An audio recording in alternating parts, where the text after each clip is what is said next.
బాన్స్వాడ మాజీ ప్రధాని భారతరత్న స్వర్గీయ రాజీవ్ గాంధీ జయంతి జాతీయ సద్భావన దినోత్సవం సందర్భంగా గురువారం బాన్స్వాడ కాంగ్రెస్ పార్టీ ఆధ్వర్యంలో పట్టణ కేంద్రంలోని రాజీవ్ చౌక్ వద్ద ఆయన విగ్రహానికి పూలమాలలు వేసి ఘన నివాళులర్పించారు.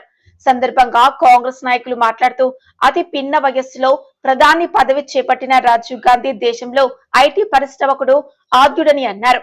యువతను దేశ భవిష్యత్తుగా భావించి సాంకేతిక సమాచార విప్లవానికి నాంది పలికారని పేర్కొన్నారు. రాజీవ్ గాంధీ అమలు చేసిన ఎన్నో సంస్కరణల ఫలితంగానే నేడు దేశం అన్ని రంగాల్లో అభివృద్ధి సాధించిందని కొనియాడారు. ఆయన సేవలు చిరస్మరణీయమని, ఆశయాలను కొనసాగించవలసిన అవసరం ఉందని తెలిపారు.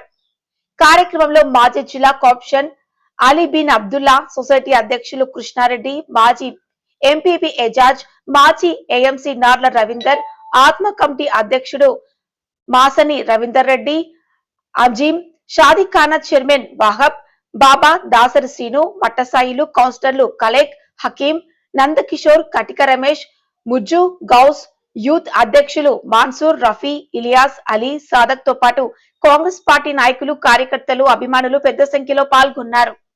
రాజీవ్ గాంధీ జయంతి సందర్భంగా ఈరోజు బాన్స్వాడ పట్టణంలో మనమందరము కాంగ్రెస్ కార్యకర్తలందరూ కూడా ఈరోజు ఆయనకు ఘనంగా ఆయన జయంతిని పురస్కరించుకుని ఈరోజు అందరం కూడా ఇక్కడ జమైనాము.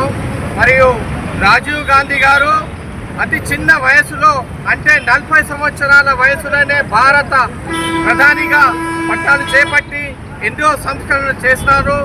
బ్యాంకులను జాతీయం చేయడం కానీ, ఐటీ రంగం ఈరోజు ఇంత అభివృద్ధి చెందిందంటే ఈరోజు ఆయన చొరవ.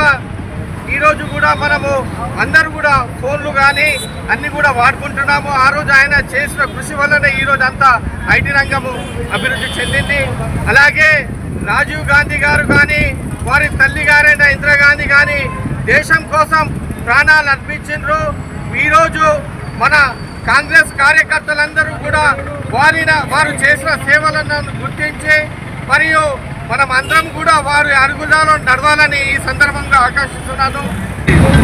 జయంతి సందర్భంగా మన బాన్స్వాడ పట్టణంలో కాంగ్రెస్ కార్యకర్తలందరూ పెద్ద ఎత్తున పోయి రాజీవ్ గాంధీకి బర్త్డే విషయం చెప్పినందుకు ప్రతి ఒక్క కాంగ్రెస్ కార్యకర్తలకు నేను ధన్యవాదాలు తెలియజేస్తున్నాను. మన ప్రియతమ నాయకులు రాజీవ్ గాంధీ గారు భారత ప్రధానిగా ఉండి మన భారతదేశానికి ఎన్నో సేవలు అందించారు. ఈ బ్యాంకులను కూడా జాతీయం చేశాడు. ఇంకా ఎన్నో కార్యక్రమాలు పేద ప్రజానికానికి టెలికాం కమ్యూనికేషన్ కూడా రాజీవ్ గాంధీ తీసుకొచ్చారు. ఆయన ఉన్నప్పుడు మన భారతదేశం ఎంతో ప్రపంచంలోనే చాలా ముందడుగు నడిచింది. కాబట్టి కాంగ్రెస్ కార్యకర్తలందరూ రాజీవ్ గాంధీ అడుగుజాడల్లో నడాలని చెప్పి కోరుకుంటున్నారు.